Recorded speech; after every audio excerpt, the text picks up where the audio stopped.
오늘 은혜 받으신 하나님 말씀 마태복음 16장 13절에서 20절까지 말씀. 예수께서 빌립보 가이사랴 지방에 이르러 제자들에게 물어 이르시되 사람들이 인자를 누구라 하느냐. 이르되 더러는 세례 요한, 더러는 엘리야, 어떤 이는 예레미야나 선지자 중에 하나이다. 이르되 너희는 나를 누구라 하느냐. 시몬 베드로가 대답하여 이르되 주는 그리스도시요 살아계신 하나님의 아들이시니이다. 예수께서 대답하여 이르시되 바요나 시몬아 내가 복이 있도다. 이를 내게 알게 하니는 혈육이 아니요 하늘에 계신 내 아버지시니라. 또 내가 내게 이르노니 너는 베드로라. 내가 이 반석 위에 내 교회를 세우리니 음부의 권세가 이기지 못하리라. 내가 천국 열쇠를 내게 주리니 내가 땅에서 무엇이든지 매면 하늘에서도 매일 것이요 내가 땅에서 무엇이든지 풀면 하늘에서도 풀리리라 하시고, 이에 제자들에게 경고하사 자기가 그리스도인 것을 아무에게도 이르지 말라 하시니라. 아멘. 제가 말씀을 짧게 한다고 그래서 맨날 길게 해서 안 믿으시겠지만 오늘은 제가 짧게 해야 됩니다. 그래서 여러분 집중해서 같이 잠깐 말씀을 나누도록 하겠습니다. 오늘 본문 말씀을 여러분 너무 잘 아시는 말씀이죠. 이제 17장이 되면 변화산 사건이 일어나죠. 그리고 예수님은 이제 그 길로 어디를 향하십니까? 예루살렘을 향해서 올라가시죠. 십자가의 이제 마지막 사역을 위해서 가시게 됩니다. 그러니까 오늘 우리가 읽은 마태복음 16장의 예수님의 심정은 이제 십자가를 앞둔 마음이에요. 이제 제자들과 오랜 시간이 남아있지 않아요. 그런 예수님의 간절한 마음을 가지고 오늘 예수님과 제자들의 대화가 오늘 본문의 내용이죠. 그런데 우리가 잘 아는 것처럼 예수님께서 질문하시거든요. 너희는 나를 누구라 하느냐? 그런데 그 앞에서 사람들이 인자를 누구라 하느냐라고 하는 질문에 사람들이 이렇게 얘기를 합니다. 뭐라고 얘기를 하느냐? 14절 세례 요한, 더러는 엘리야, 어떤 이는 예레미야, 선지자 중에 하나라 합니다. 사람들이 예수님을 보고 하는 말은 선지자 같다는 거예요. 선지자. 여러분 선지자가 뭐죠? 선지자. 앞섰다 선, 미리 선자잖아요. 알지자. 미리 알았다. 하나님으로부터 말씀을 미리 받아서 백성들에게 말씀을 선포했던 사람, 선지자. 그냥 미리 말씀을 아는 거, 그거 이상도 이하도 아니죠. 그냥 똑같은 사람이에요. 그러니까 예수님을 하나의 그냥 귀한 분으로 여겼다라는 것이 세상의 평가였다라는 거죠. 근데 예수님이 뭐라고 질문을 하시느냐? 너희는 나를 누구라 하느냐? 그럼 너네는 나를 누구라 하느냐? 그럴 때 오늘 베드로가 귀한 대답을 했습니다. 주는 그리스도십니다. 살아계신 하나님의 아들이십니다. 오늘 그렇게 고백할 때 예수님께서 너무 귀하게 그 대답을 여겨주시는 것을 보게 됩니다. 17절 이하에 예수께서 대답하여 이르시되 바요나 시몬아 내가 복이 있도다. 복이 있대요. 이렇게 답하게 된 게 너무나 복된 대답이었다라고 예수님이 친히 말씀해 주시는 것이죠. 그러면서 내가 네게 이르노니 너는 베드로라. 내가 이 반석 위에 내 교회를 세우리니 음부의 권세가 이기지 못하리라. 그렇게 말씀해 주시고 있습니다. 이 반석이라는 것은 그 베드로가 한 고백을 말씀하는 거죠. 주는 그리스도십니다. 살아계신 하나님의 아들이십니다. 라는 그 반석 위에 예수님께서 친히 교회를 세우시겠다라는 것입니다. 우리가 잘 아는 말씀이에요. 그런데 제가 오늘 이 말씀을 통해서 여러분과 잠깐 생각해 보고 싶은 그런 말씀은 예수님께서 오늘 13절 우리가 본문을 읽자마자 뭐라고 말씀하시냐면요. 빌립보 가이사랴 지방에 이르러 그렇게 말씀하십니다. 예수님께서 갈릴리 지역에서 사역을 하시고요. 오늘 제자들과 당도하게 된 곳이 어디냐 하면 가이사랴 빌립보 지방이라는 곳이에요. 근데 가이사랴 빌립보 지방은요.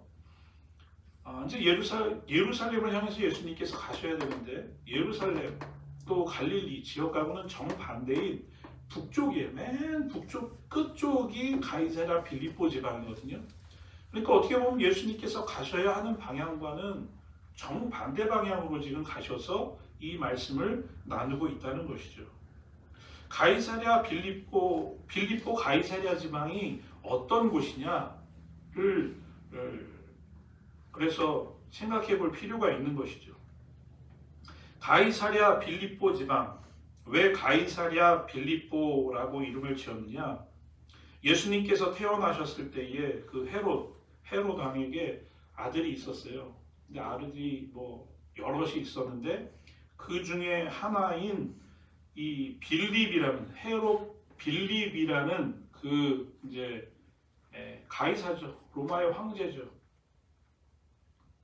그곳에 도시를 세운 거예요. 그래서 가이사랴 빌립보, 자기의 이름을 넣어서 가이사와 빌립을 넣어서 가이사랴 빌립보, 그렇게 해서 도시를 세운 겁니다. 그곳이 지명이 가이사랴 빌립보 지방이 된 것이죠. 그런데 가이사라는 이름이 들어가잖아요. 황제의 이름이, 로마의 황제의 이름이 들어가잖아요.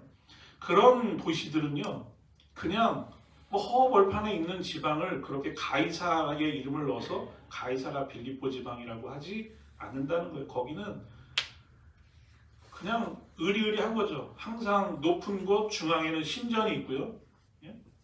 그다음에 왜 지금도 많은 유적들이 남아 있지만 가장 화려하고 규모가 작지 않고 그런 도시에 오늘 예수님과 제자들이 들어가서 나누게 되었던 이 대화의 내용이 오늘 본문의 내용이라고 하는 것을 우리가 염두에 두고 이 말씀을 볼 필요가 있다는 것입니다. 여러분 한번 생각해 보세요. 이 장면을.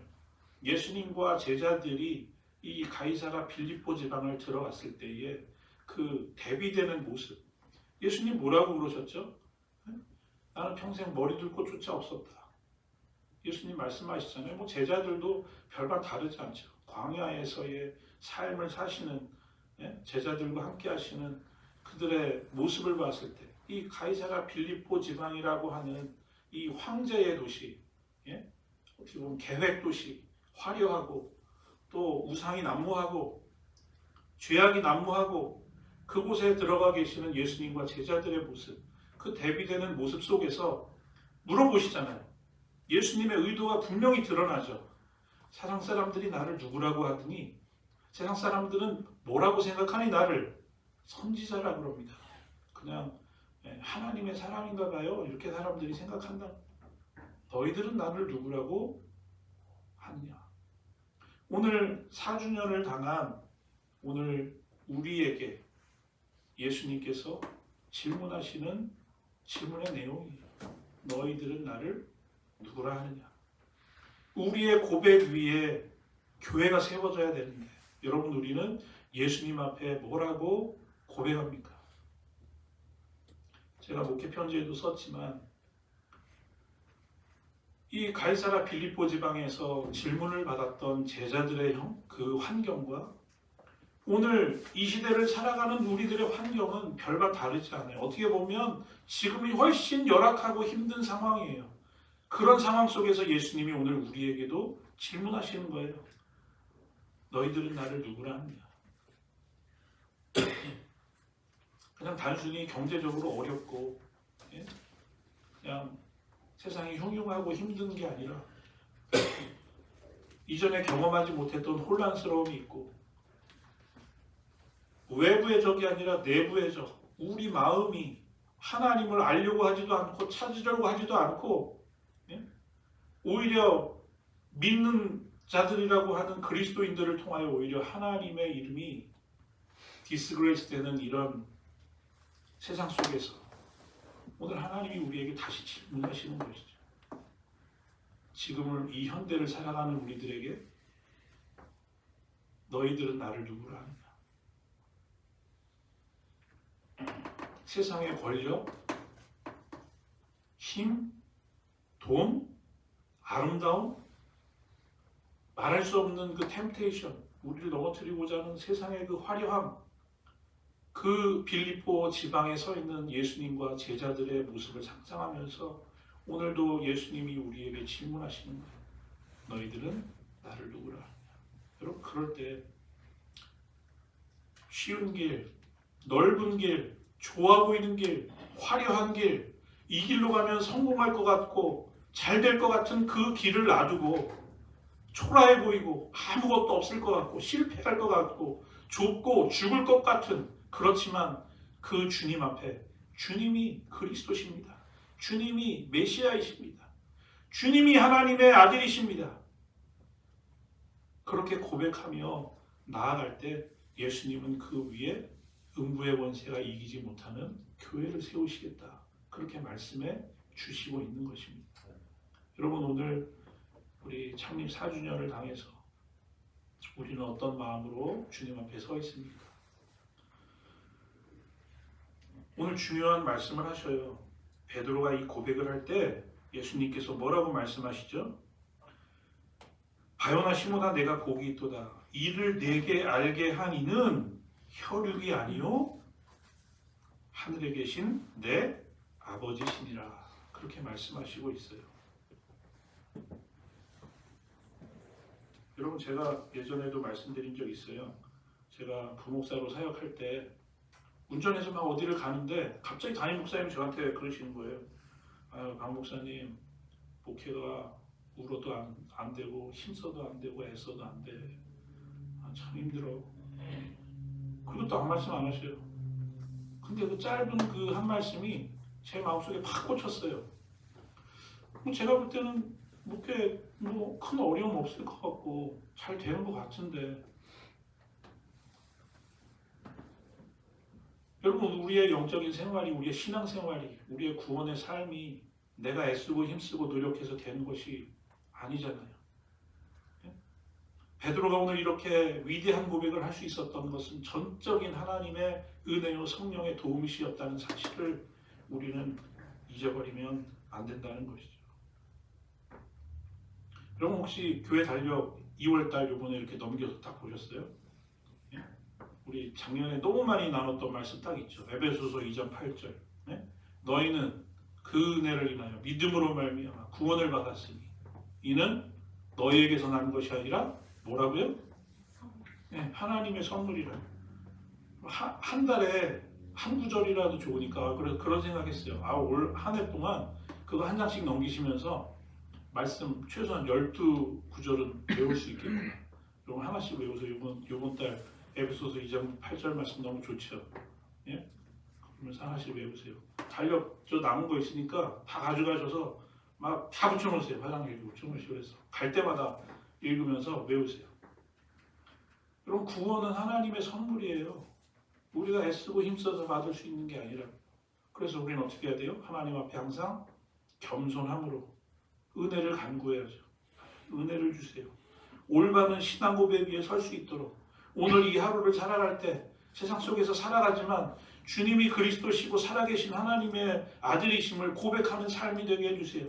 여러분 그런 사람들이 모인 공동체가 될 때 우리 교회가 좋은 교회가 되는 것이 아니겠습니까? 사주를 당해서 이 두 가지 기억하고 오늘 베드로가 고백했던 이 고백, 주는 그리스도십니다. 살아계신 하나님의 아들이십니다.